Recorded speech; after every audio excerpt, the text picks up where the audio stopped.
Hola, hermanos queridos.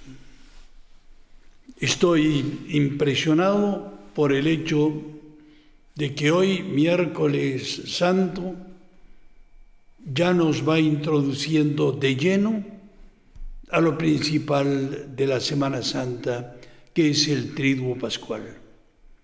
Sabéis muy bien que cuando se ponga el sol esta tarde, ya empieza en la tradición hebrea el día siguiente. Y entonces, en las cosas que vamos a comentar hoy, pues ya estamos como introduciéndonos al Jueves Santo, marcado muy particularmente por la celebración de la Eucaristía, que nosotros no vamos a poder transmitir, pero que os invito a todos a participar de ella, y para hacer entender el sentido profundamente actual que tiene la celebración. Los técnicos en la liturgia nos dicen que la liturgia representa lo que significa, pero no lo dice en un sentido de una representación teatral, no. Lo quiere decir en un sentido etimológicamente exacto y preciso. Representar no es recordar, es hacer presente. Recordar sería el pasado, representar es ponerlo en el presente. Lo que pasa es que para Dios, y como nunca en este momento estamos con el Señor, para Él no hay ayer ni hay mañana, todo es hoy. La liturgia lo llama el hoy cultual. Y entonces, entre lo que os pueda comentar hoy y mañana, dentro de los límites, porque es enorme lo que se podría comentar, vamos a ir entendiendo que lo que viviremos, aunque sea a través de los medios este año de una manera muy especial, sin poder participar directamente, presencialmente nosotros en los ritos, pero sí que estaremos espiritualmente. Más aún es una forma de hacer el viaje hacia aquellos tiempos fuera del tiempo y del espacio. Porque para Dios tampoco hay espacio, vosotros sabéis muy bien que es nuestra condición humana y corporal y física la que hace que nosotros vivimos metidos, sumergidos dentro del tiempo y del espacio. Pues no es el mundo de Dios. Y entonces cuando en la vida del Señor se dice el hoy, como cuando le dice al buen ladrón, hoy estarás conmigo en el reino, no se refería a aquel día viernes, se refería a la eternidad. Y entonces, un poco lo que yo quisiera tocar esta tarde como para iniciarnos a este Jueves Santo es lo que yo llamaría el subir a la habitación de arriba.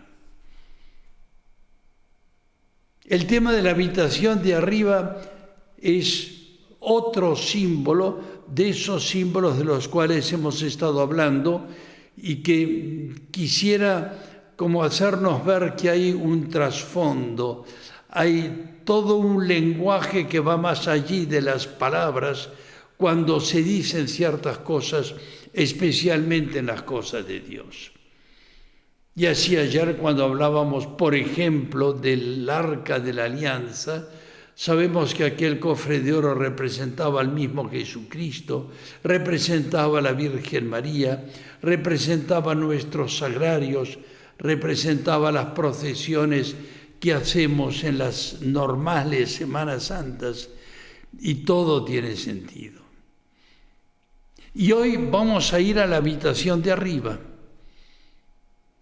que tiene toda una resonancia bíblica profundísima y completísima. Y justamente nos encontramos de que en estos primeros días de la semana es cuando Jesús manda a 2 discípulos, a Juan y a Pedro, que vayan al templo y preparen las cosas para la cena. Antes ya había mandado a otros discípulos diciéndole: entra en la ciudad y cuando entres encontrarás un hombre con un cántaro de agua. Un hombre con un cántaro de agua, normalmente esa no era una función de los hombres, sino de la mujer, llevar el agua a casa. Y síguelo, y la casa donde entre, dile al dueño de la casa: el Señor quiere celebrar en tu casa la Pascua. Y con gran sorpresa se encontró este hombre con que Jesús había escogido un lugar excepcional. En primer lugar, la habitación de arriba. Pero se añade todavía en el texto mismo de la Escritura que la habitación de arriba era una sala bella, adornada, alfombrada o con cojines o almohadones, para celebrar una cena en condiciones excepcionalmente, por así decir, solemnes. Y entonces todo esto le está dando un tono particular a esa sala, a ese cuarto de arriba en la estancia. Y aquí hay que decir enseguida que los cristianos a lo largo de los tiempos han entendido que si Jesús había elegido esa habitación con esas características era por algo. Y entonces los cristianos a lo largo de los tiempos, cuando la iglesia fue creciendo y fue necesario salir de las casas, porque las primeras celebraciones eucarísticas fueron celebradas en las casas de familia, en la clandestinidad, porque estaban perseguidos y estaba prohibido celebrarlas. Y ellos entonces, cuando fueron creciendo los lugares, las casas de la comunidad, eso que llamamos habitualmente iglesia, aunque es un poco impropio, ya que la iglesia, lo dice San Pablo, no está hecha de piedras muertas, sino de piedras vivas.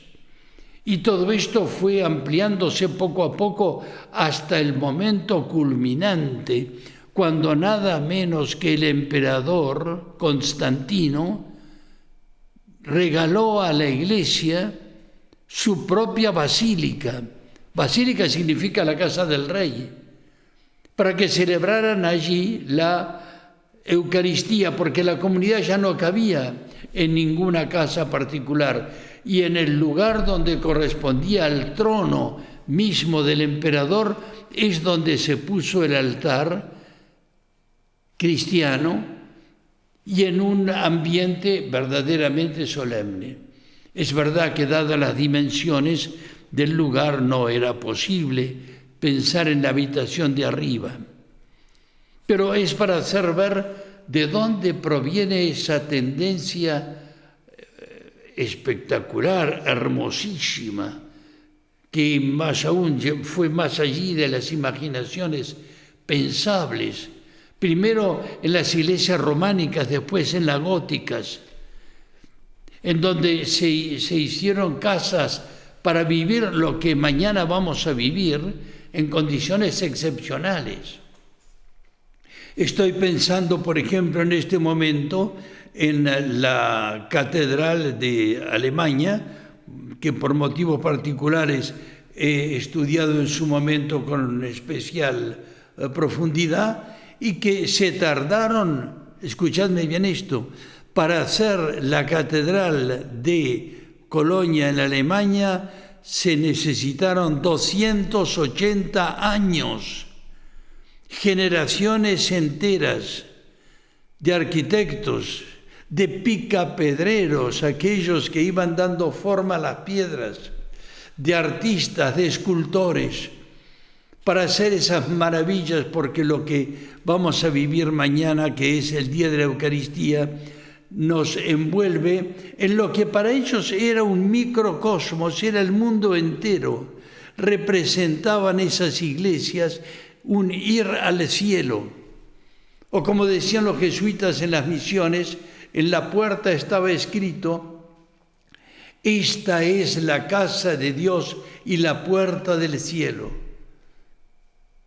Y entonces aquí es donde hay todo un tono en lo que vamos a vivir mañana. Y nosotros, porque lo hacemos de esta forma única, que es a través de los medios de comunicación, pues nos sentiremos unidos todos. Hace un rato veía a través de los mensajes que me llegan ese canto tan hermoso que dice: resistiré, no me rendiré, de aquellos que se ven en la lucha, y que representa de alguna forma ese afán por buscarlo al Señor con toda el alma y por darle sentido a todas las cosas.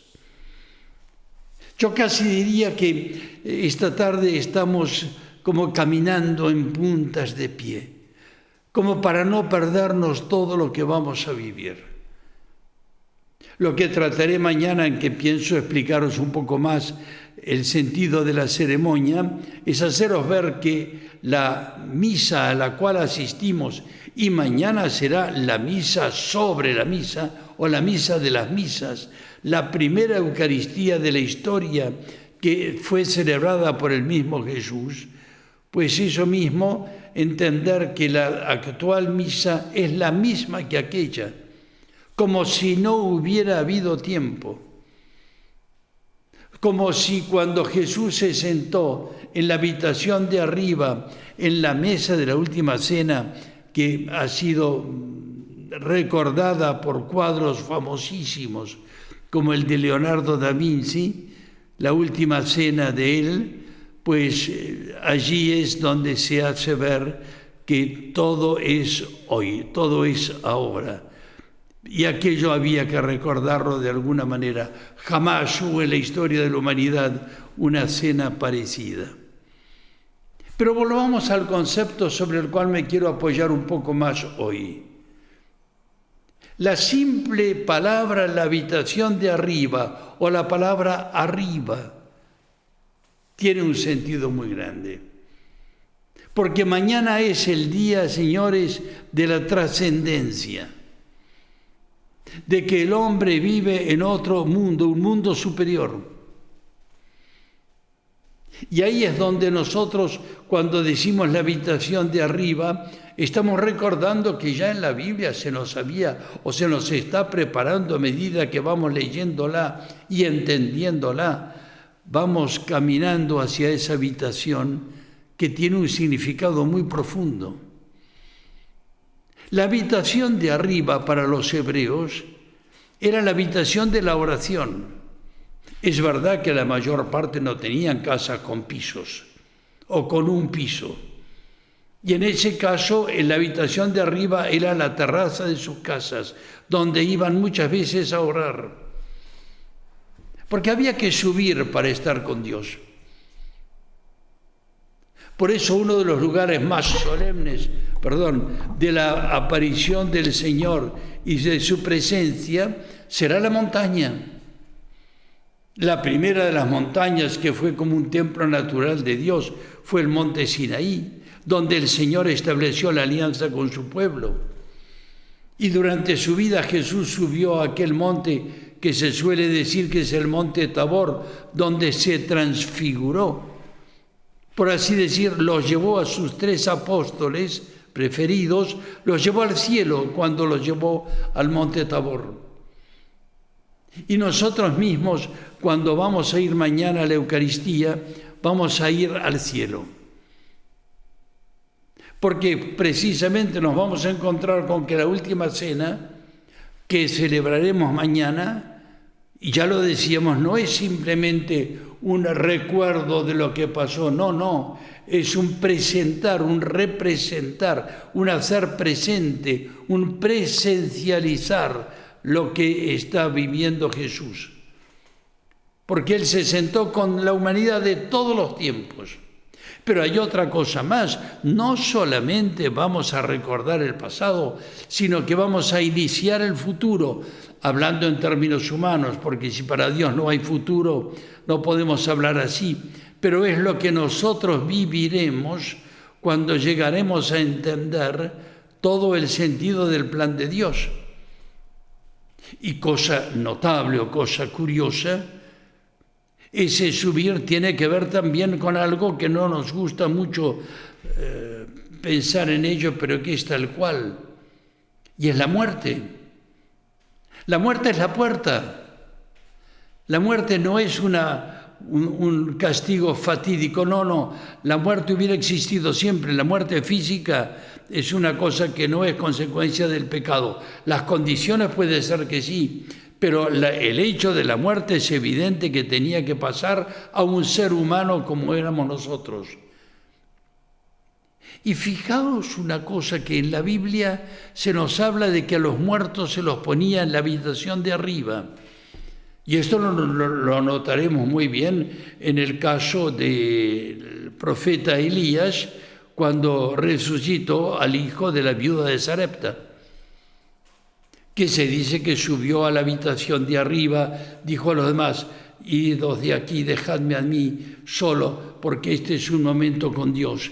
Y incluso se puso junto a ese niño, como abrazándolo y dándole vida, que es un símbolo de la muerte y de la resurrección, la habitación de arriba.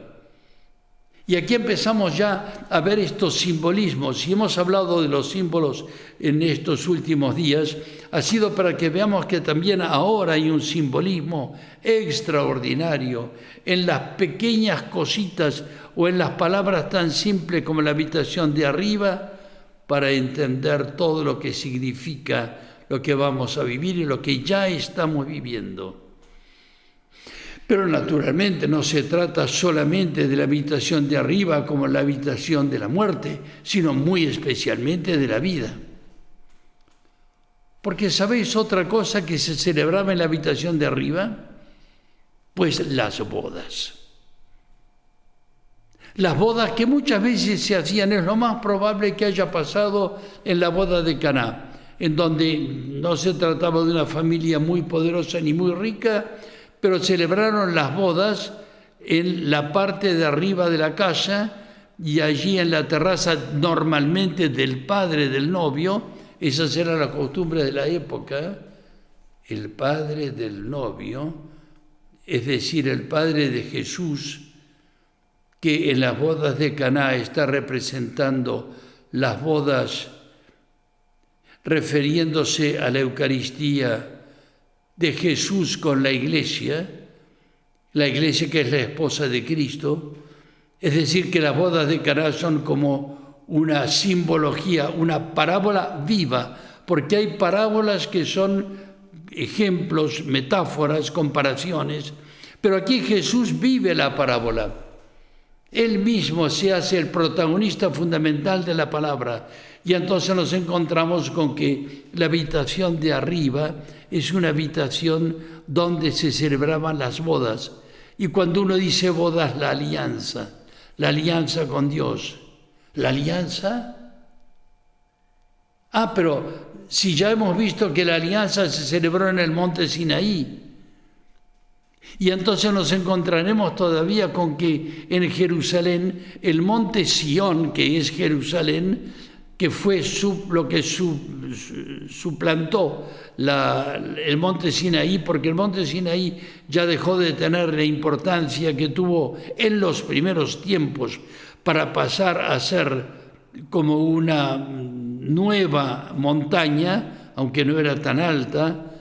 El monte Sión sí estaba por encima de una colina, pero representaba el lugar donde Jesús fue él a celebrar sus bodas y a celebrar la alianza. Es lo que el sacerdote dice cuando toma la hostia en la mano y el cáliz: esta es la sangre de la nueva y eterna alianza, porque todo confluye.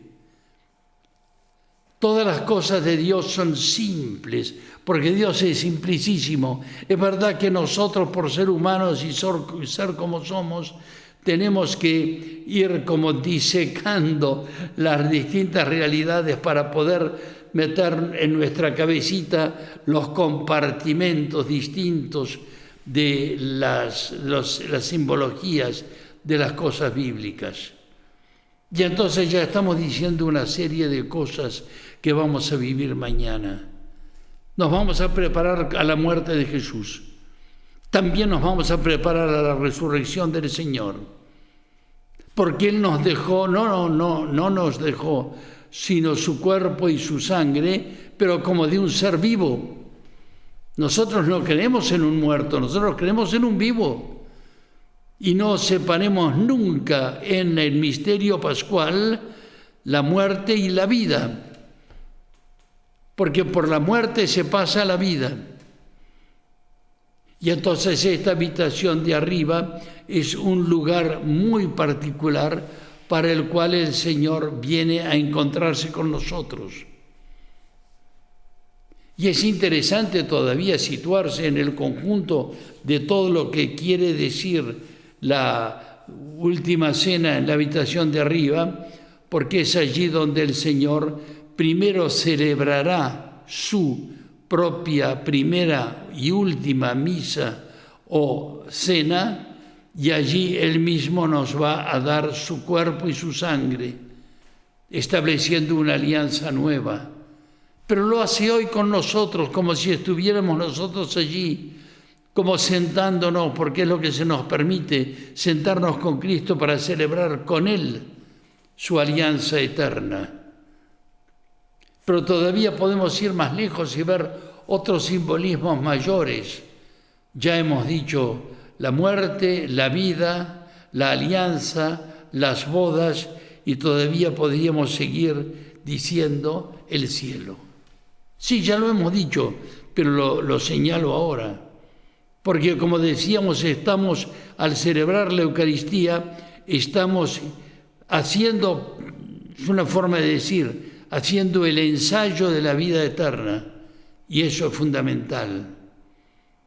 Y hay una cosa que leyendo e incluso preparando esta charla, me llamó la atención en un comentarista bíblico, en donde dice la parte de arriba significa el cielo, como cuando se dice que el Espíritu Santo nos da los dones venidos de arriba. ¿De arriba qué es arriba? Nosotros que ahora sabemos que la tierra es redonda, lo que es arriba para nosotros es abajo, para los que están en las antípodas de la tierra. Pero todo esto nos está hablando en realidad de ese arriba que es espiritual. Y lo que me llamó la atención es que se quiere hacer notar que también en el espíritu bíblico el cuerpo humano es un signo de Dios, y cuando se habla de arriba se habla de la cabeza. La cabeza y el cerebro está arriba, porque es la parte más noble, más custodiada. Por algo estamos hechos como estamos hechos, y no hay parte del cuerpo tan protegida como es el cerebro, rodeado de todos nuestros huesos. También es verdad que el corazón está en un lugar especialmente custodiado, pero nada como la cabeza, porque es lo que nos hace seres humanos. Amigos míos, subamos, vayamos subiendo. A partir de esta noche, acerquémonos a la casa que se llama el cenáculo, que además es el lugar donde vino el Espíritu Santo, para pedirle a ese Espíritu que venga Él a iluminarnos y a darnos esa fuerza de lo que es su capacidad de entender, de comprender las cosas de Dios.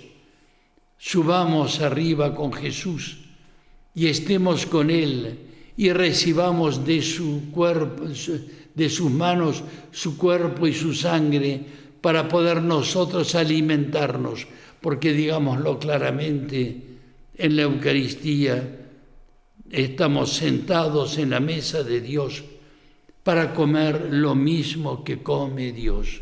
Es una forma de hablar, pero a Jesús le encantan las comparaciones de las fiestas como de cenas y como cenas de bodas.